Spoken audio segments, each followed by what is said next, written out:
পবিত্র ঈদুল ফিতরের টানা ৯ দিনের ছুটি শেষে বাংলাদেশে রবিবার খুলেছে সরকারি বেসরকারি বহু অফিস আদালত ও আর্থিক প্রতিষ্ঠান। অন্তর্বর্তী সরকারের অন্যতম ব্যস্ততা আমেরিকা যে বাংলাদেশের পণ্যের ওপর ৩৭% শুল্ক আরোপ করেছে, কিভাবে সামাল দিবে তা নিয়ে প্রধান উপদেষ্টার প্রেস সচিব শফিকুল আলম জানান, এ বিষয়ে ৪৮ ঘন্টার মধ্যে আমেরিকায় দুটি চিঠি পাঠানো হবে। বিনিয়োগ উন্নয়ন কর্তৃপক্ষ বিডার নির্বাহী চেয়ারম্যান চৌধুরী আশিক মাহমুদ বিন হারুন বলেছেন, আমেরিকার শুল্কারোপ বাংলাদেশের জন্য ভালো সংকেত, কারণ এই সুযোগে বিনিয়োগ ব্যবস্থার উপর অনেকগুলো সংস্কার করে ফেলা যাবে। এদিকে বাংলাদেশে স্যাটেলাইট ইন্টারনেট সেবা চালুর জন্য স্টারলিংকে অনুমোদন দিয়েছে বিডা। আর সোমবার থেকে বাংলাদেশে ৪ দিন ব্যাপী বিনিয়োগ সম্মেলন ২০২৫ শুরু হচ্ছে। America, China, Japan, south Korea সহ ৪০টি দেশের শীর্ষস্থানীয় প্রায় ৬ শতাধিক দেশি বিদেশি বিনিয়োগকারী এই সম্মেলনে অংশ নেবে। সাথে আরেকটি ভালো খবর একটু দিয়ে রাখি আপনাদের দর্শক, বাংলাদেশের ইতিহাসে প্রথমবার এক মাসে রেমিটেন্সের পরিমাণ $৩ বিলিয়ন ছাড়িয়েছে। গত মার্চ মাসে এই রেকর্ড পরিমাণ রেমিটেন্স পাঠিয়েছেন প্রবাসীরা। একদিকে যখন অর্থনীতি পুনরুদ্ধারের নানা উদ্যোগ নিচ্ছে সরকার, অন্যদিকে বিএনপি, জামায়াতের মতো বড় ও পুরনো রাজনৈতিক দলগুলোর নেতাকর্মীরা গেল রমজান মাস জুড়ে ইফতার পার্টি থেকে শুরু করে ঈদুল ফিতরের সময় নিজ নিজ এলাকা চষে বেরিয়েছেন এবং এক্ষেত্রে পিছিয়ে নেই যে নতুন গঠিত রাজনৈতিক দল এনসিপি, তাদের সবারই যে আলোচনা, তার মূল যে আলোচনা ঘুরপাক খাচ্ছে তা হচ্ছে সংস্কার আর নির্বাচনকে কেন্দ্র করে। এখন যে প্রশ্ন তা হচ্ছে যে ঈদের ছুটির পর কোন পথে আসলে এগোবে বাংলাদেশের রাজনীতি। নির্বাচনকে কেন্দ্র করে বাংলাদেশের রাজনীতিতে নতুন কিছু কি ঘটতে যাচ্ছে? টিভিএন 24 নিউজ নেটওয়ার্কের নিয়মিত আয়োজন আলোচনায় বাংলাদেশ অনুষ্ঠানে আপনাদের স্বাগত জানাচ্ছি আমি আশফাক আহমেদ। আজকের অনুষ্ঠানে এই বিষয়গুলো নিয়ে আলোচনা করতে অতিথি হিসেবে আমাদের সাথে স্টুডিওতে যুক্ত আছেন ডক্টর সাব্বির আহমেদ, অধ্যাপক, রাষ্ট্রবিজ্ঞান বিভাগ, ঢাকা বিশ্ববিদ্যালয়, এবং আমাদের সাথে আরও যুক্ত আছেন সিনিয়র সাংবাদিক মাজার মিলন। আপনাদের স্বাগত জানাচ্ছি আলোচনায় বাংলাদেশ অনুষ্ঠানে। আমি সরাসরি প্রশ্নে চলে যাই। আমি শুরুতে একটু ডক্টর সাব্বির আহমেদ আপনার কাছে আসি যে বিষয়টি নিয়ে। অন্তর্বর্তীকালীন সরকারের মেয়াদ ৮ মাস হতে চলেছে। রাজনৈতিক পরিস্থিতি ঠিক কতটা স্বস্তিদায়ক বলে মনে করছেন? এবং সেই সাথে যদি বলি, যেমনটা বলছিলাম, ঈদের পরে কোন পথে যাবে বাংলাদেশের রাজনীতি, কি দেখতে পাচ্ছেন? আপনাকে ধন্যবাদ, এবং সেই সাথে আমি টিভিএন দর্শকদের ঈদুল ফিতরের শুভেচ্ছা সকলের জন্য। তা আমি মনে করি যে বাংলাদেশের রাজনীতি ঈদের পরেও এটা স্বাভাবিক অবস্থায় থাকার সম্ভাবনাই বেশি থাকবে বলে আমি মনে করি। কারণ হলো যে অন্তর্বর্তীকালীন সরকার যে উদ্যোগগুলো তারা হাতে নিয়েছে, অর্থাৎ সংস্কার, এবং সেই সংস্কারকে সামনে নিয়ে নির্বাচনের যে ঘোষণা তারা দিয়েছে যে এটা আইদার ডিসেম্বর অথবা আগামী বছরের জুনের মধ্যে এটি হবে, সেটাই আমি মনে করি যে সেই দিকেই তারা যাচ্ছে আর কি। তবে ইতিমধ্যে আমরা শুনেছি যে বিএনপি সরকারের উপরে আগামী ডিসেম্বরে নির্বাচন হওয়ার জন্য তারা এক ধরনের চাপ প্রয়োগ করবে। সেটা আমরা একেবারে অনেক আগে থেকেই তো লক্ষ্য করছি যে বিএনপি ডিসেম্বরে তারা নির্বাচন চায়, এবং সেটা চাওয়ার পেছনে তাদের কিছু কারণও রয়েছে, তাদের কিছু অভ্যন্তরীণ দলীয় কারণ রয়েছে বলে আমি মনে করি। এবং তবে এটা নিয়ে একটা প্রশ্ন উঠেছে যে এই বিএনপি যে ধরনের কর্মসূচি তারা সামনে নিয়ে আসবে, সেগুলো বাংলাদেশের রাজনীতিতে কোনো অস্থিতিশীলতা বা অস্থিরতার সৃষ্টি করবে কি না, আমার মনে হয় সেটা সম্ভাবনা আমি দেখছি না। কারণ বিএনপি কোনো অবস্থাতেই চাইবে না যে চলমান যে রাজনৈতিক বন্দোবস্ত, যে বন্দোবস্তের এখনও সুবিধার শীর্ষে যেখানে বিএনপি অবস্থান করছে, এই অবস্থা তাদের কোনোভাবেই এটা থেকে তারা পিছিয়ে আসতে তারা কখনোই প্রস্তুত থাকবে বলে আমার মনে হয় না, বা তারা এটাকে মেনে নেবে বলে আমার মনে হয় না। বরং এটা ঠিক যে তারা হয়তো নির্বাচনটা যাতে ডিসেম্বরে হয় এটার জন্য এক ধরনের চাপ সৃষ্টি করবে, কিন্তু সেটা এমন চাপ হবে না যেটা জনগণের জন্য অসহনীয় হবে। যেটা আমরা অতীতেও দেখেছি যে বিভিন্ন সময়ে রাজনৈতিক দলগুলো হরতাল, ধর্মঘটের মাধ্যমে জনজীবনে একটা অস্বস্তিকর অবস্থা তৈরি করছে, সেই ধরনের কিছু হবে বলে আমার মনে হয় না। এটা হতে পারে বড়জোর সমাবেশ, কর্মসূচি, মিছিল টিছিল, এগুলো হতেই পারে, এবং এটা রাজনৈতিক কর্মসূচি হওয়া কোনো মানে এটা খুবই স্বাভাবিক রাজনৈতিক রাজনৈতিক অস্থিরতার কোনো সুযোগ বা সম্ভাবনা আমি দেখছি না। জি, আপনাকে ধন্যবাদ। আমি আসবো আবার আপনার কাছে। মাজার মিলন, একই বিষয় আপনি কিভাবে দেখছেন? রাজনৈতিক পরিস্থিতি এখন আসলে কতটা স্বস্তিদায়ক আপনার কাছে মনে হচ্ছে? এবং একই সাথে আমরা যেমনটা দেখে এসেছি যে যেমনটা বলছিলেন ডক্টর সাব্বির আহমেদ, যে বিএনপি বিভিন্ন সময় বলে আসছে, বিএনপি নেতারা বলছেন যে ডিসেম্বরকে লক্ষ্য রেখে নির্বাচন আদায়ের জন্য অথবা নির্বাচনের দাবিতে তারা রাজপথে নামবেন, বিভিন্ন সময় বলে আসছেন বিএনপির নেতারা। সেই জায়গা থেকে আসলে বাংলাদেশের রাজনীতিতে অস্থিরতা তৈরির কোনো সুযোগ বা সম্ভাবনা আপনি দেখছেন কিনা? বিএনপি এই বোকামি করবে এরকম বিশ্বাস আমার নেই। কারণ বাংলাদেশের রাজনীতিতে নতুন করে অস্থিরতা নিলে সেই অস্থিরতার সুযোগে কারা নেবে, এই অস্থিরতার সুযোগ কারা নেবে, সেটি তাদের জন্য তারা নিশ্চয়ই এতটা বোকামি করবে না যে এই অস্থিরতার সুযোগ এমন কেউ নিতে পারে যেটা তাদের জন্য সুখকর হয়ে উঠবে না। স্যার যেটি বলছিলেন যথার্থই বলেছেন যে এখন যে রাজনৈতিক বন্দোবস্ত 5ই আগস্ট পরবর্তী সময় থেকে শুরু করে এই 8 মাসে এখন পর্যন্ত যা কিছু হয়েছে, যা কিছু ঘটেছে, ঘটছে এবং ঘটবে, তা কিন্তু এখন পর্যন্ত বিএনপির জন্য স্বস্তির। হ্যাঁ, এটি ঠিক যে বাংলাদেশে একটি স্থিতিশীল রাজনৈতিক ব্যবস্থাপনা দরকার, এবং সেটি নিশ্চয়ই একটা নির্বাচনের মধ্য দিয়ে আসলে তাদের অনেক কিছু করার, অনেক কিছু সিদ্ধান্ত নেওয়ার ম্যান্ডেট তৈরি হবে। যে ম্যান্ডেটগুলো নিয়ে, যে সংস্কারগুলো নিয়ে এখন বিভিন্ন মহলে প্রশ্ন তুলছে, ইভেন বিএনপি প্রশ্ন তুলছে, সেই জায়গাগুলোতে তখন আর ম্যান্ডেট নিয়ে কোনো প্রশ্ন উঠবে না। কিন্তু এটিও মাথায় রাখতে হবে যে বাংলাদেশ আসলে গত 54 বছরে চলে এসেছে, যে রাজনৈতিক ধারা চলে এসেছে, কিংবা 90-এর পরে কিংবা 91-এর পরে যে রাজনৈতিক ধারায় বাংলাদেশ চলেছে, সেখানে আসলে আশা করার মতো করে কোনো কিছু আমরা পেয়েছি কিনা, উত্তরটা আসলে সরাসরি নেতিবাচক হিসেবেই দেয়া যেতে পারে। উত্তরটা নেতিবাচক, কারণ আশাদায়ক কোনো কিছু আমরা পাইনি। কারণ সেখানে ধীরে ধীরে বিগত সরকারের মতো ফ্যাসিবাদের উত্থান হয়েছে, এবং যেটি কিনা বাংলাদেশের গণমানুষ থেকে বিচ্ছিন্ন এক ধরনের রাজনৈতিক ব্যবস্থাপনা, গণমানুষের ভাগ্যোন্নয়ন থেকে বিচ্ছিন্ন এক ধরনের ভাবনা এবং বাস্তবতাকে আমাদেরকে ফেস করতে হয়েছে। সেই জায়গায় এসে রাষ্ট্রকে এক ধরনের মেরামতির ভিতর দিয়ে যে নিতে হবে, সেটি সবাই মানছেন, বিএনপি নেতারা নিজেরাও মানছেন। কিন্তু ওই জায়গাটাতে এখন পর্যন্ত ঐক্যমত্যতা আসছে না যে কারা কিভাবে করবে। একটি মানে মৌলিক পরিবর্তন যে এই রাষ্ট্রের দরকার, সেটি সবাই বুঝতে পারছেন। সেই জায়গায় ঐক্যমত্য আসবে, এটা আমরা আশা করি। কিন্তু বিএনপিকেও আসলে সেই জায়গায় আসতে হবে, কোনো না কোনো ফর্মে, কোনো না কোনো ফর্মেটে আসতে হবে, এবং তাদের জন্য সেটাই মঙ্গলজনক হবে। অতি অবশ্যই রাষ্ট্রকে রাষ্ট্রের জায়গায় রেখে, রাষ্ট্রের যে মুক্তিযুদ্ধের যে বাংলাদেশ, সেই মুক্তিযুদ্ধের বাংলাদেশের যে মৌলিকত্ব আছে, সেই মৌলিকত্বটুকু বজায় রেখে জনগণের জন্য কিভাবে রাষ্ট্র হয়ে উঠবে, সেই কাঠামো নতুন করে নির্মাণ করতে হবে কিনা, পুনর্নির্মাণ করতে হবে কিনা, সংস্কার করতে হবে কিনা, সেই জায়গাগুলোকে সবাই মিলে ঐক্যমত্যে এসেই আসলে সামনের পথে এগোতে হবে। এবং বিএনপি, আমার মনে হয় আজ হোক কাল হোক, বিএনপি এই জায়গায় আসবে, এই ঐক্যমত্যে আসবে, এবং আমরা একটু নতুন বাংলাদেশ দেখতে পাবো।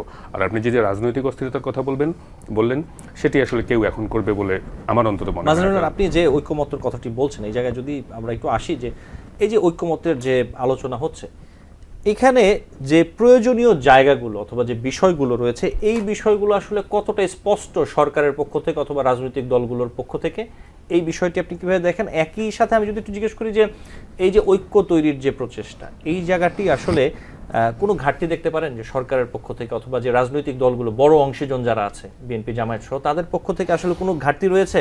কমিউনিকেশন থেকে শুরু করে প্রস্তাবের ক্ষেত্রে, নেগোসিয়েশনের ক্ষেত্রে, এই ঘাটতিগুলো আসলে কোথায় হচ্ছে আপনি মনে করেন? মূল ঘাটতিগুলো হচ্ছে, যেমন জামায়াতের রাজনীতির কথা যদি বলি, জামায়াত চাইবে যে গত 15 বছর ধরে তারা যে আসলে কোণঠাসা অবস্থায় ছিল, তাদের অস্তিত্বের প্রশ্ন যতখানি আর কি শূন্যের কাছাকাছি চলে গিয়েছিল, তারা যেভাবে পীড়নের শিকার হয়েছে, দমনের শিকার হয়েছে, বিএনপিও হয়েছে, কিন্তু জামায়াতকে আসলে এক ধরনের নিশ্চিহ্ন অবস্থার ভিতর দিয়েই যেতে হয়েছে। সুতরাং সেই জায়গা থেকে বের হয়ে এসে জামায়াত শক্তিশালী হওয়ার জন্য কিছুটা সময় চাইবে, নির্বাচন পেছানোর ক্ষেত্রে, আরও নানান ক্ষেত্রে কিছুটা সময় চাইবে, এটি স্বাভাবিক ব্যাপার। সেজন্যই তারা আসলে চাইছে যে নির্বাচনটা পিছিয়ে যাক, সংস্কার আগে হোক, যেভাবেই হোক না কিসের জন্য সময়টা বাড়ানো হোক নির্বাচনের।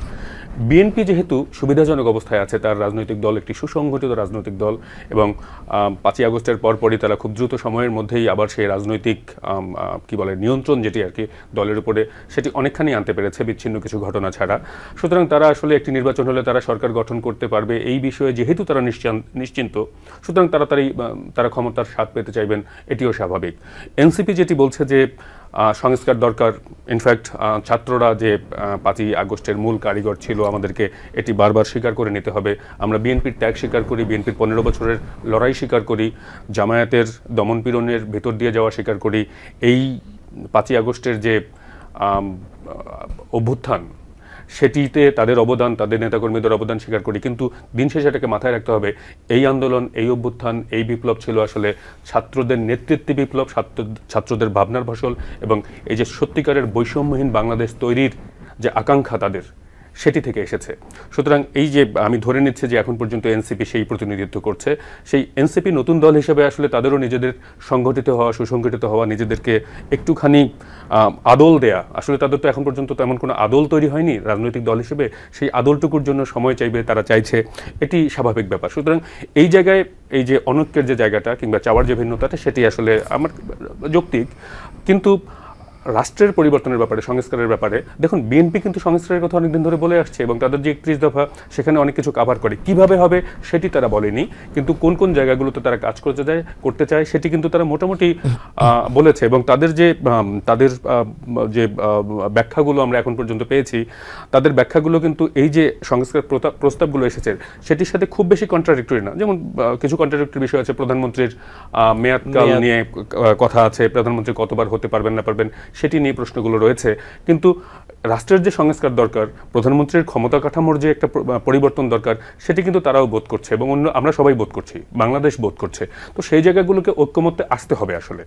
এই অনৈক্য থেকে বাংলাদেশ পরবর্তীতে ইলেকশনে যাবে, এবং এই কোনো ধরনের কোনো ঐক্যমত্যের জায়গা তৈরি না হয়ে নির্বাচন হবে খুব সহজে, এটিও আসলে সুদূর পরা হতো, কারণ এরকম হওয়ার সম্ভাবনা খুব কম।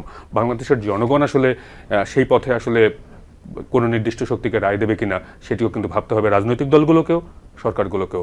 আবার রাজনৈতিক দলগুলো যেহেতু এটির বড় স্টেক হোল্ডার, সুতরাং রাষ্ট্র যা ইচ্ছা চাপিয়ে দেবে তাদের সাথে ঐক্যমত্যে না এসে, কিংবা তাদের যে সংস্কার প্রস্তাবগুলো কিংবা সংস্কারের জনমত যাচাইয়ের যে জায়গাগুলো, কিংবা জনমত রাজনৈতিক দলগুলোর কাছে যে মতামত চাওয়ার যে পদ্ধতিগুলো, সেগুলোও প্রশ্নবিদ্ধ, সেগুলো নিয়ে প্রশ্ন আছে। আমার নিজেরও প্রশ্ন আছে। আপনি একটি রাজনৈতিক দলের কাছে হ্যাঁ নায়ের ভেতর কোনো উত্তর চাইতে পারেন না। বিশেষ করে রাজনীতির মৌলিক জায়গাগুলো, রাষ্ট্রের মৌলিক জায়গাগুলো পরিবর্তনের কথা যখন আপনি বলছেন, তখন আপনি হ্যাঁ এবং নাতে থাকবেন, এটি আসলে এটি শোভন না, রাজনৈতিক দলগুলোর জন্য সুখকর না। সো কিছু ত্রুটি বিচ্যুতি তো সবারই আছে, সেই জায়গাগুলোকে সারিয়ে নিয়ে এসে কিভাবে ঐক্যমত্যে আসতে হবে, রাষ্ট্রের এক ধরনের একটা সংস্কার করতে হবে, যেটি কিনা ভবিষ্যতে একটি গণমুখী রাষ্ট্রের চরিত্র দেবে এই বাংলাদেশকে, সেই জায়গায় এসেই আসলে নির্বাচনটা হলে সবার জন্যই কল্যাণকর হবে। আমি ঠিক এই জায়গাটাতে আবার আপনার কাছে আসবো, আপনি একটু ডক্টর সাবির আহমেদের কাছে যাই। এই যে কথাগুলো বলছিলেন যে ঐক্যমত্য নিয়ে, যদি বলি এই যে নতুন রাজনৈতিক বন্দোবস্ত যেই আলোচনাটা চলছে, যে কথাটি হচ্ছে সেকেন্ড রিপাবলিক, নতুন সংবিধানের দাবি, এই যে বিষয়গুলো, এই যে রাজনৈতিক দলগুলোর মধ্যে যে ঐক্য তৈরির যে প্রচেষ্টা চলছে, এক্ষেত্রে এই বিষয়গুলো যদি স্পেসিফিকলি, আমি 3টি বিষয় বললাম, আরও বিষয় থাকতে পারে, আপনি যদি যেগুলো মনে করেন, এগুলোকে আপনি বাধা হিসেবে দেখেন কিনা, এবং এগুলো কত বড় বাধা? কারণ বিএনপি সহ বড় রাজনৈতিক দল যারা আছে, তারা কিন্তু এই সেকেন্ড রিপাবলিক, যেমন এনসিপি বলছে, তারা কিন্তু এগুলোর সাথে একেবারেই একমত নয়, নতুন সংবিধানের বিষয়েও একমত নয়, নতুন রাজনৈতিক বন্দোবস্তের বিষয়টিও আসলে একরকম ধোঁয়াশা রয়েছে এটা নিয়ে। সো এই যে বিষয়টি, এই বিষয়গুলো যতক্ষণ না একটা জায়গায় পৌঁছবে, সেখানে কিন্তু ঐক্যমতের সুযোগ খুব কম। এই ব্যাপারে কি বলবেন? একটু ধরিয়ে দিই, এখানে কিন্তু রাষ্ট্রের পক্ষ থেকে যে সংস্কার প্রস্তাব আনা হয়েছে, সংবিধান সংস্কার প্রস্তাব কিংবা অন্যান্য সংস্কার প্রস্তাব, সেখানেও কিন্তু সেকেন্ড রিপাবলিকের কোনো ধরনের কোনো ধারণা দেওয়া হয়নি। এটি শুধুমাত্র এনসিপির একক চাওয়া হিসেবেই এখন পর্যন্ত আমরা দেখতে পেয়েছি। যেটি বলছিলেন প্রশ্নের উত্তর, মানে আমার স্পষ্ট বক্তব্য হচ্ছে যে এটা একটা বড় সমস্যা আসলে ঐক্য প্রক্রিয়া সামনের দিকে এগিয়ে যাওয়ার ক্ষেত্রে। এই যে ইস্যুগুলো সামনে এখনো চলমান রয়েছে, সেকেন্ড রিপাবলিক এবং নতুন করে সংবিধান রচনা করা, এটা হতে পারতো যদি, যেটা আমরা সবসময় বলে আসছি, যে একদম শুরু থেকে যদি এটা হতো, সেটা হতে পারতো। এখনো জাতীয় ঐক্যমত্যের সরকার প্রতিষ্ঠিত হলে, হ্যাঁ, এটা এখনো হতে পারে, কিন্তু কন্ডিশন হচ্ছে একটাই, সবাইকে তো চাইতে হবে এই বিষয়টা। তারা একলা, যেটা উনি বললেন যে ওনারা এককভাবে চাইলে তো হবে না, সবাই যদি চাইতো তাহলে এটা হতে পারতো। এবং আমার কাছে মানে মনে হয় যে এই বিশেষ করে যারা এই বিষয়গুলো এখন দাবি তুলছেন তারা খুব বাস্তবসম্মতভাবে এই বিষয়গুলোকে মানে উপস্থাপন করতে পারছেন বলে আমার কাছে মনে হয় না অন্তত পক্ষে। কি মানে সেই সেকেন্ড রিপাবলিক বা গণপরিষদ মানে এইগুলো একেবারেই আমার কাছে মনে হচ্ছে যে খুব মানে চাইল্ডিশ এক ধরনের ধ্যান ধারণা নিয়ে তারা এগোতে চাইছেন। বরং তারা যে বক্তব্যটা সামনে নিয়ে আসতে পারতেন যে আমরা একটা ইনক্লুসিভ পলিটিক্স উপহার দিতে চাই, যে বক্তব্যগুলো দু একটা জায়গায় তাদের বক্তব্যের কিছু ইনোভেটিভ জায়গা আছে যেগুলোকে তারা সামনে আনতে পারতেন, কিন্তু এই বক্তব্যগুলো কোনোভাবেই গ্রহণযোগ্য হবে না এই অর্থে যে কোনো দলই এগুলো মানবে না। বিএনপিও তো অলরেডি বলেই দিয়েছে যে তারা এগুলো মানে না, জামাতও তো মানবে না। তো বড় বড় স্টেক হোল্ডার যারা, তারা যদি এগুলো না মানে তাহলে ওনারা এককভাবে এগুলো দিয়ে কী করবেন? সুতরাং আমি মনে করি যে এইটা ঐক্যমত্য গঠনের ক্ষেত্রে একটা বড় বাধা এই এনসিপির এই ধরনের বক্তব্য আর কি। এবং আমার মনে হয় যে তারা এই আলোচনা প্রক্রিয়ার মধ্য দিয়ে যেটা এখন চলছে ডায়ালগ, এটার মধ্য দিয়ে এই বিষয়গুলো থেকে তারা সরে আসবেন এবং সম্ভবত আমি আশা করছি যে তারা এইগুলোকে একটা রিফাইন্ড ফর্মে এমন কিছু তারা প্রস্তাব নিয়ে আসবেন যেটা সকলের কাছে গ্রহণযোগ্য হবে এবং সকলে সেটাকে মানবে। জি, আপনাকে ধন্যবাদ। মাঝার একই বিষয়, আপনি এই বিষয়ে যদি একটু বলুন। দেখুন, সেকেন্ড রিপাবলিকের যে ধারণা সেটি আসলে এক ধরনের ফ্যান্টাসি। ফ্রান্সের সেকেন্ড রিপাবলিকের মাধ্যমে নতুন ফ্রান্স জন্ম নিয়েছে, এরকম আরও অনেক জায়গায় সেগুলো হয়েছে, কিন্তু আধুনিক বিশ্ব ব্যবস্থায় এটি আসলে কতটুকু, বিশেষ করে বাংলাদেশের বর্তমান বাস্তবতায় সেটি আসলে কতটুকু এখন এসে এই ধরনের কথা কিংবা দাবি তোলাটা আসলে কতটুকু যৌক্তিক, সেটি নিয়ে স্যার বলছিলেন যে নিঃসন্দেহেই এটি আসলে মানে চাইল্ডিশ হয়ে যায় কিনা। এই প্রশ্ন আপনি শুরুতেই বলতে পারতেন। আপনি যখন যে সরকার পতনের ডাক দিলেন তখন যদি আপনি বলতেন, তখন যদি 5ই আগস্টের পরপরই একটু যদি জাতীয় ঐক্যমত্যের সরকার আপনি গঠন করতে পারতেন, যেখানে কিনা এই ধরনের আলোচনাগুলো, তখন আপনাদের শক্তি অনেক বেশি ছিল, আমি এনসিপির কথা বলছি, এনসিপির শক্তি অনেক বেশি ছিল, তখন ছাত্রদের শক্তিতেই আসলে বাংলাদেশ চালিত হয়েছে, তখন যদি ওই ধরনের কথাগুলো বলতেন, তখন যদি ওই প্রশ্নগুলো তুলতেন, ওই বাস্তবতার মুখোমুখি করতে পারতেন সবাইকে, তখন হয়তো বা হালে পানি পেলেও পেতে পারতো। কিন্তু এখন এসে যেখানে অনেক কিছুই আসলে তাদের হাত থেকে নিয়ন্ত্রণ কিংবা এই বাংলাদেশের কি বলে রাজনৈতিক নিয়ন্ত্রণের অনেকখানি তো আসলে তাদের হাতছাড়া হয়ে গেছে এবং একটি সরকার প্রতিষ্ঠিত হয়েছে, সেই সরকার তাদের মতো করে চলার কিংবা চালানোর চেষ্টা করছে। সেই জায়গায় এসে আপনি এখন নতুন একটি রাজনৈতিক দল হিসেবে, নতুন আবির্ভূত একটি রাজনৈতিক দল হিসেবে আপনি এই দাবি তুললে সেটা কতখানি গ্রহণযোগ্য হবে অন্যদের কাছে, সেই বাস্তবতাটা বুঝে করা দরকার ছিল। এবং স্যার যেটি বলছিলেন যে সেকেন্ড রিপাবলিক বাংলাদেশে হওয়া এখন প্রায় অসম্ভবের কাছাকাছি একটা ব্যাপার, এবং আমার বাংলাদেশের বাস্তবতায় বাংলাদেশের তবে আমার মনে হয় যে এনসিপির, দেখুন আমি এনসিপির অনেক দোষ ত্রুটি থাকতে পারে। দেখুন 27-28 বছরের তাদের সর্বোচ্চ বয়স আসলে 27-28 বছর। এই বয়সের ছেলেমেয়েরা বাংলাদেশ নিয়ে ভাবছে, বাংলাদেশকে নতুন চেহারা দিতে চাচ্ছে, এটিকে আমি সাধুবাদ জানাই। তারুণ্যের যে শক্তি, তারুণ্যের যে ভাবনা, তারুণ্যের যে স্বপ্ন, এটিকে আপনাকে স্বাগত জানাতে হবে, কিন্তু তাদেরকেও বুঝতে হবে যে বাংলাদেশের রাজনৈতিক বাস্তবতা, বাংলাদেশের অন্যান্য এই যে স্টেক হোল্ডার্স যারা আছে বাংলাদেশ রাষ্ট্রের, তাদের জন্য অ্যাকসেপ্টেবল কোনো ওয়ে বের করতে হবে, যাতে করে জনগণে বোঝে যে আসলে অ্যাকসেপ্টেবল ওয়ে জনগণকে জন্য পাশে পাওয়া যায়, সেই জায়গাগুলো আসলে তৈরি করতে হবে। এবং এনসিপি দল হিসেবে এখন পর্যন্ত তাদের যে চলার পথ, কিছু ক্ষেত্রে তো অনেকখানি বিতর্ক তৈরি হয়েছে, এই বিতর্কগুলো জনবিচ্ছিন্নতা তৈরি করে। এখন সামলে নিতে হবে, এখন এমন কিছু বলা যাবে না, এমন কিছু করা যাবে না যেটিতে মনে হয় যে আসলে এরা আসলে চাইল্ডিশ, এদের হাতে দেশ তুলে দেওয়া কিংবা রাজনীতির ভবিষ্যৎ তুলে দেওয়া বিপজ্জনক মনে হতে পারে, এরকম কিছু করা যাবে না। আপনি নিশ্চয়ই বুঝেছেন যে সার্জিস যেটি করেছেন, যে বিতর্ক 155টি গাড়ি নিয়ে, সেটির তিনি এটার পরে যে দাবি করেছেন সেটির মানে গ্রহণযোগ্যতা, সেটির কি বলা যায় সত্যতা অসত্যতা নিয়ে প্রশ্ন উঠেছে। হাসনাত বাংলাদেশের সেনাবাহিনী, যেটিকে আমরা এখনো পর্যন্ত প্রায় সব মহলেই উচ্চারিত হয় যে বাংলাদেশের সার্বভৌমত্বের প্রতীক বাংলাদেশের সেনাবাহিনী, সেটিকে আমি জানি না তাদের মধ্যে কি আলোচনা হয়েছে, সেটি নেতিবাচক হতে পারে, ইতিবাচক হতে পারে। ধরা যাক যে তারা কোনো ধরনের কোনো আলোচনা সেখানে হয়েও যদি থাকে, তাহলে আপনি সেটা এমনভাবে পাবলিক করতে পারেন না যেটি ফেসবুকে পোস্ট দেওয়া এমন একটি বাহিনীকে প্রশ্নের মুখে ফেলে দেয়। তো বাংলাদেশ রাষ্ট্রের অস্তিত্ব কিংবা কি বলা যায় সার্বভৌমত্ব নড়বড়ে করে ফেলে, এমন কিছু করা যাবে না। এগুলো childishness, you can not do this things. Mazar Milon, আমি আসবো আপনার কাছে, আমাকে একটি বিরতি নিতে হবে ডক্টর সাব্বির আহমেদ। আমাদের একটি ছোট্ট বিরতি নিয়ে ফিরে আসছি। দর্শক আলোচনায় বাংলাদেশ অনুষ্ঠানে নিচ্ছি ছোট্ট একটি বিরতি, সাথে থাকবেন। TBN 24 টেলিভিশন দেখতে আজই কল করুন 7187776556। লগ ইন করুন www.totalcablebd.com।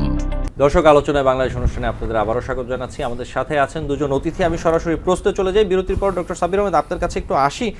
এই যে বিষয়গুলো আমরা রাজনৈতিক ঐক্যমত, এই যে বিষয়গুলো নিয়ে কথা বলছিলাম, রাজনৈতিক ঐক্যমত যদি তৈরি করতে না পারে, যদি না হয়, তাহলে বাংলাদেশ নতুন কোনো সংকট দিকে এগিয়ে যাবে কিনা, আপনি এই বিষয়টি কিভাবে দেখেন?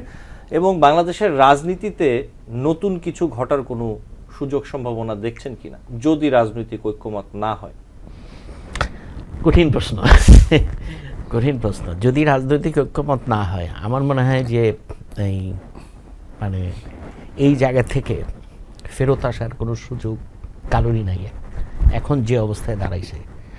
এটাই একটা পজিটিভ দিক বলে আমি মনে করি। না আছে অন্তর্বর্তীকালীন সরকারের, না আছে বিএনপির, না আছে জামাত। কিছু একটা করে তো অবশ্যই দেখাতে হবে, এবং সেটা মিনিমাম হোক বা ম্যাক্সিমাম। যে দুইটা প্যাকেজের কথা আমরা শুনছি, যে মিনিমাম কনসেনসাস অথবা ম্যাক্সিমাম কনসেনসাস, কিছু একটা তাদের করতেই হবে। তা না হলে তাদের credibility in the eyes of the people, মানুষের চোখের সামনে তাদের যে ক্রেডিবিলিটি, যেটা ত্যাগের মাধ্যমে, স্যাক্রিফাইসের মাধ্যমে, সংগ্রামের মাধ্যমে তারা যে বিশ্বাসযোগ্যতাটা অর্জন করেছে, এটা ধূলিসাৎ হয়ে যাবে। যদি কোনো রাজনৈতিক দল বলে যে না, আমরা এই বিষয়গুলোর সাথে একমত না সরকারের সাথে অথবা অন্যান্য রাজনৈতিক দলের সাথে, ধরুন আমরা এগুলোতে ঐক্যমতে যাব না, রাজনৈতিক নতুন বন্দোবস্ত অথবা যে ঐক্যমত আমরা যাব না, আমরা নির্বাচন চাই, সবকিছু নিয়ে ঐক্যমত হবে না, এটা খুবই স্বাভাবিক ব্যাপার। এটাকে আপনার একটা সায়েন্টিফিক ওয়ে হচ্ছে যে আপনার এটাকে মিনিমাম জায়গায় নিয়ে আসতে হবে। যেগুলোতে সবাই এগ্রি করছে, এগুলোকেই আপনার আগে অ্যাড্রেস করতে হবে। আর যেগুলো এগ্রি করবে না সবাই, ওইটাকে আপনি সামনে একটা প্রসেসের মধ্যে ফেলে দিতে হবে। যারা নির্বাচিত সরকার আসবে তারা সেগুলোকে হ্যান্ডেল করবে। কিন্তু এখন কিছু কিছু বিষয়ে তো ঐক্যমত হচ্ছে, যেমন প্রধানমন্ত্রীর ক্ষমতা নিয়ে। প্রধানমন্ত্রীর ক্ষমতা নিয়ে দুই টার্ম হবে না, 3 টার্ম হবে, কিন্তু প্রধানমন্ত্রীর টার্মটাকে লিমিট করতে হবে, এ বিষয়ে তো কেউ দ্বিমত করছে না। বা একই ব্যক্তি সংসদীয় দলের নেতা আবার প্রধানমন্ত্রী, এই জায়গাটাতে তো আমার মনে হয় কেউ দ্বিমত করছে কি? বিএনপি দ্বিমত করছে, বিএনপি দ্বিমত করছে হয়তো, কিন্তু তাহলে হয়তো 3টা জায়গা না হলেও একটা জায়গা থেকে সরানো সম্ভব হতে পারে। কিছু কিছু বিষয়কে আপনার আমার মনে হয় যে সবগুলো দলের মধ্যে মিনিমাম কিছু বিষয় ঐক্যমত হবে, এটা আমি আশাবাদী, এবং এটা হবে। যদি এটা না হয়, সবার জন্য এটা খারাপ হবে, সবার জন্য এটা আপনার। এখানে আরো একটি বিষয় আছে সাব্বির আহমেদ, আমি যে কারণে এই প্রশ্নটি করলাম, বাংলাদেশের রাজনীতিতে আমরা এখন নানামুখী কর্মকাণ্ড রাজনৈতিক দলের যেমন দেখতে পাচ্ছি, সামাজিক মাধ্যমে গেলে আমরা নানা রকমের কর্মসূচি, সামাজিক মাধ্যমের কর্মসূচি, কর্মকাণ্ড দেখতে পাই। আপনি হয়তো খেয়াল করেছেন যে ফেসবুকে বেশ কিছুদিন ধরে খেয়াল করছি যে প্রধান উপদেষ্টা ডক্টর মোহাম্মদ ইউনূসকে আগামী 5 বছরের জন্য নির্বাচিত প্রধানমন্ত্রী চাই, অথবা এই ধরনের নানা রকম জিনিস হচ্ছে, নানা অ্যাক্টিভিটি হচ্ছে। আমি কেন বললাম যে এই যে বিষয়গুলো, এই বিষয়গুলো তো রাজনৈতিক দলগুলোকেও এবং বাংলাদেশের সাধারণ মানুষ যারা একটি সংস্কারের মধ্য দিয়ে অথবা একটি প্রক্রিয়ার মধ্য দিয়ে একটি নির্বাচনের মাধ্যমে একটি সরকার চায়, এই যে জায়গাগুলো, এই জায়গাগুলো নিয়ে কিন্তু এক ধরনের একটা অনিশ্চয়তা, সন্দেহ তৈরি হচ্ছে। সেই জায়গা থেকে আমি বলছি, এই যে ঐক্যমতের জায়গাটি, সেটি আপনি কিভাবে দেখছেন? যদি শেষ পর্যন্ত মূল জায়গাগুলোতে না হয়, যেটি আপনি বলছিলেন যে মূল জায়গাগুলোতে যদি না হয়, কোনো একটি, 2টি, 4টি রাজনৈতিক দল যদি বলে যে না, আমরা নির্বাচনটাই চাই, আর এই ঐক্যমতে আমরা যেতে চাই না, যেহেতু আন্ডারস্ট্যান্ডিং হচ্ছে না, তখন কি সিচুয়েশনটা হতে পারে? আপনি এটাই আসলে আপনি জিজ্ঞেস করছিলাম যে এমন কোনো লক্ষণ কি দেখছেন কিনা আপনার অবজারভেশন? আমি যেটা আপনি বললেন যে সোশ্যাল মিডিয়াতে এই বিতর্কটা আমি শুনেছি, যে কেউ কেউ বলছেন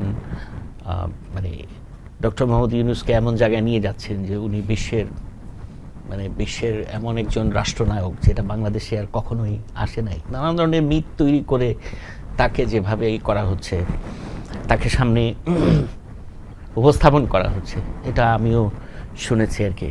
এখন যেটা হলো যে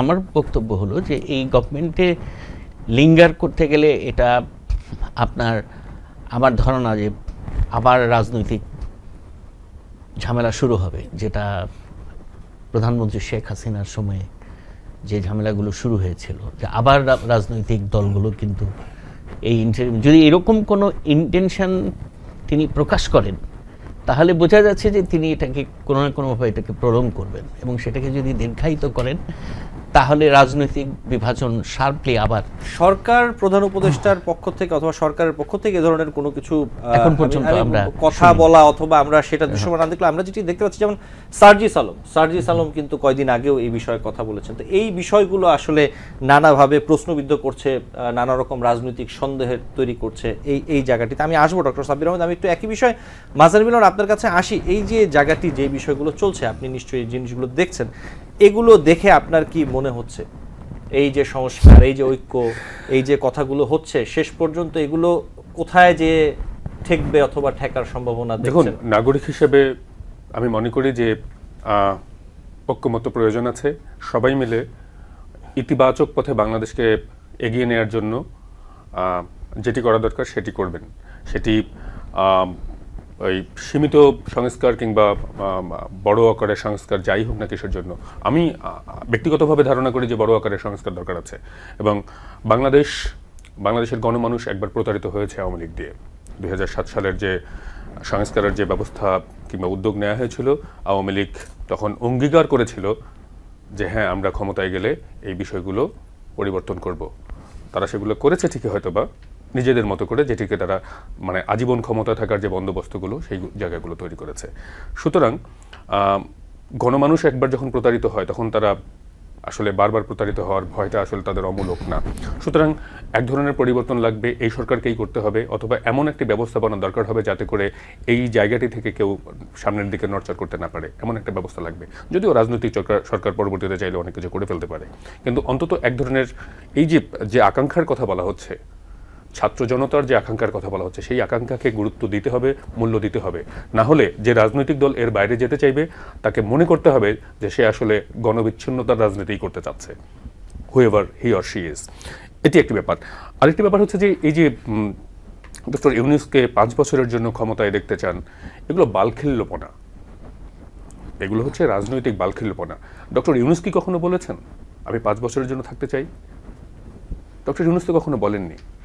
এই যে মিথ, ওনাকে সুপার হিউম্যান, আমি ধরে নিচ্ছি যে বাংলাদেশে রাজনীতির ভেতরে যে যারা এসেছেন, যারা বাংলাদেশকে চালিত করেছেন, তারা যেভাবে ভেবেছেন, শুধু রাজনীতির কথাই ভেবেছেন কিংবা নিজের দলের কথা ভেবেছেন, দলীয় নেতাকর্মীদের কথা ভেবেছেন। ডক্টর ইউনূস হয়তো সেভাবে ভাবছেন না, উনি হয়তো শুধু বাংলাদেশ নিয়েই ভাবছেন, বাংলাদেশের কল্যাণ নিয়েই ভাবছেন। এই জায়গাটার শ্রদ্ধা তো নিশ্চয়ই উনি প্রাপ্য, এবং আশা করি যে বাংলাদেশের বেশিরভাগ মানুষ ওনাকে শ্রদ্ধা করেন, শুধুমাত্র আওয়ামী লীগ বাদ দিয়ে, আওয়ামী লীগের কর্মীরা বাদ দিয়ে। কিন্তু এটি তো ঠিক, এটি তো আপনাকে মানতে হবে যে আওয়ামী লীগ মানে ডক্টর ইউনূস 5 বছর ক্ষমতায় থাকতে চাননি। উনি বাংলাদেশকে একটা কাঠামো দিয়ে একটি এই যে ইন্টারমিডিয়েটারি অবস্থানে এখন দেশ আছে, সেই জায়গাটাকে একটু শেপে নিয়ে এসে একটি নির্বাচিত সরকারের হাতে অনেকে বলছেন এই যে আলোচনাগুলো চলছে, এটিও নির্বাচনকে আসলে প্রলম্বিত করার একটা রাইট এটি সঙ্গতভাবেই সার্জিস। দেখুন, অল্প বয়সী ছেলে মেয়ে এদের সম্পর্কে মন্তব্য করলে আসলে খানিকটা বিব্রত হতেই হয়। যে অল্প বয়সী ছেলেমেয়েরা রাজনীতি করতে নেমেছে, এটা ঠিক আছে, তারা কখন কার সাথে কীভাবে কথা বলে, কখনো কখনো উদ্ধত্তটা এত বেশি প্রকাশ পায় যে সেটি আসলে মেনে নেওয়া মুশকিল। বাংলাদেশের সমাজ ব্যবস্থায় আপনি উদ্ধত হতে পারেন না, কাউকে অসম্মান করতে পারেন না, সেটি তারা কখনো কখনো করে বসে। আমি সেটিকেও আসলে ভুল হিসেবেই দেখতে চাই, ভ্রান্তি হিসেবেই দেখতে চাই। কিন্তু এগুলো আসলে এই প্ল্যানিংগুলো বাংলাদেশে কাজ করবে না এখন। এই যে আপনি একটা হাইপ তুলবেন, সেই হাইপে বাংলাদেশের সবাই নাচবে, বাংলাদেশের গণমানুষ এমন না। কারণ যে সমন্বয়করা বাংলাদেশকে একটি 15 বছরের দুঃস্বপ্ন থেকে মুক্ত করেছে, সেই সমন্বয়কদের অনেককেই আমরা বিভিন্ন অন্যায্য কাজে সংযুক্ত হতে দেখেছি। সুতরাং বাংলাদেশে কেউ প্রশ্নের বাইরে না। সুতরাং নিজের ইমেজ ঠিক রাখা খুব বড় একটা ব্যাপার। আপনি বালখিল্যপনা করে, রাজনৈতিক বালখিল্যপনা করে, এই যে নানান ধরনের হাইপ তৈরি করে রাজনৈতিক বিভাজন তৈরি করবেন, সেখান থেকে ফায়দা লুটবেন। হয়তোবা সার্জিস মনে করতে পারে, আমার ধারণা, যে এরকম একটা হাইপ তুলে দেই, তাদের সাথে তো অনেকেই দেশে বিদেশে অনেকেই আছেন হাইপ তোলার মতো, তো সেখান থেকেও কিছু হাইপ উঠলে যেটি হবে যে হচ্ছে যে তারা হয়তো এখন যে সংকটের মুখে পড়েছেন, এনসিপি তো একটা সংকটের মুখে পড়েছে সার্জিস এবং হাসনাতের কারণে। তো সেই সংকটটা কাটিয়ে উঠবে, ইমেজটা পুনরুদ্ধার হবে এবং দল হিসেবে নিজেদেরকে গুছিয়ে নিতে পারবে, আরেকটু ভালো রাজনৈতিক অবস্থান তৈরি হবে, পরবর্তী আরও দেরি করে নির্বাচন হলে তারা আরও সুবিধাজনক অবস্থায় যেতে পারবে, এই ধরনের ভাবনা থেকে এগুলো বলতে পারেন। কিন্তু বাংলাদেশে আদৌ এই ভাবনা এখন আর কার্যকর হবে কিনা, তারা আসলে নানানভাবে খেলার চেষ্টা করছে। একবার বলছে যে হচ্ছে যে সংস্কার করতে হবে, তারপরে কি বলে এটাকে সেকেন্ড রিপাবলিক করতে হবে। সেকেন্ড রিপাবলিক হচ্ছে যে দীর্ঘায়িত করার একটা পরিকল্পনা, রাজনৈতিক বন্দোবস্তের ভিতরে এক ধরনের কি বলে অনৈক্য তৈরি করে দীর্ঘায়িত করার একটা প্রচেষ্টা, সেটি একটি হতে পারে। আবার ডক্টর ইউনূসকে 5 বছরের জন্য দেখতে চাই, সুতরাং যাতে করে আমি সংগঠিত হওয়ার চেষ্টা করে পারি এবং আমি কিংস পার্টি হিসেবে এখন যে রাষ্ট্রীয় সুযোগ সুবিধাগুলো ভোগ করছি সেগুলো ভোগ করে করে রাষ্ট্রীয় সুযোগ ভোগ করে আমি হচ্ছে যে রাজনৈতিক দল হিসেবে বিকশিত হব, এই ভাবনাগুলো মানুষ বেশি দিন মেনে নেবে না। এগুলো এখনই প্রশ্নবিদ্ধ হয়েছে, আরও যদি বেশি দিন চলতে থাকে না তাহলে মানে তাদের জন্য আসলে সুখকর হবে বলে মনে হয় না। জি, মাজার মিলন, ধন্যবাদ। আমি আসবো, আমাদের তো সময় কম। ডক্টর সাব্বির আহমেদ, আপনার কাছে আসি যে বিষয়টি নিয়ে।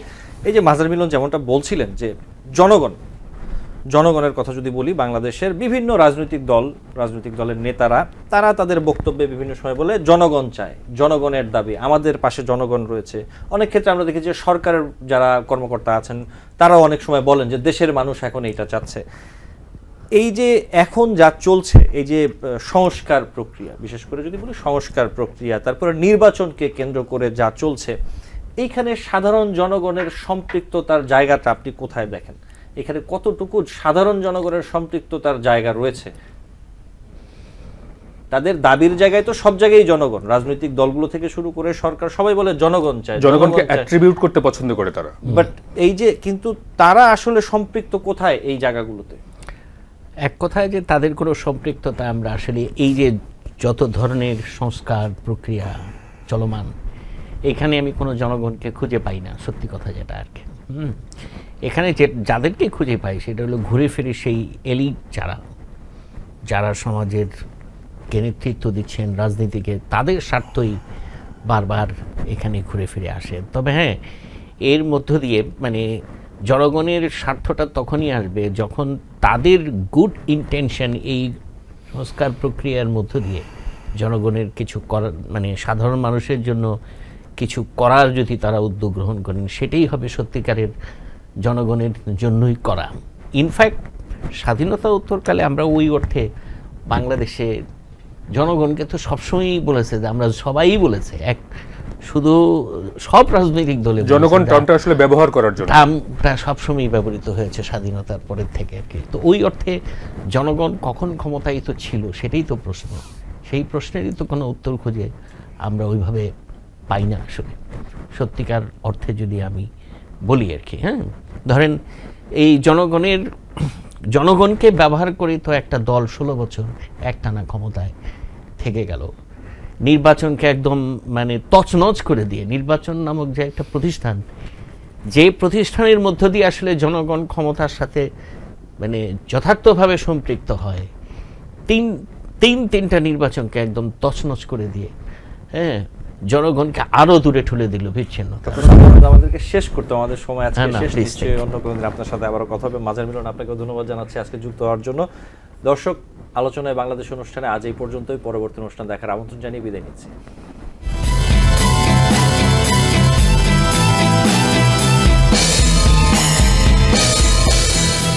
TBN 24 টেলিভিশন দেখতে আজই কল করুন 7187776556। লগ ইন করুন www.totalcablebd.com। নিউ ইয়র্ক থেকে সম্প্রচারিত TBN 24 টেলিভিশন বিশ্বজুড়ে বাঙালির কণ্ঠস্বর।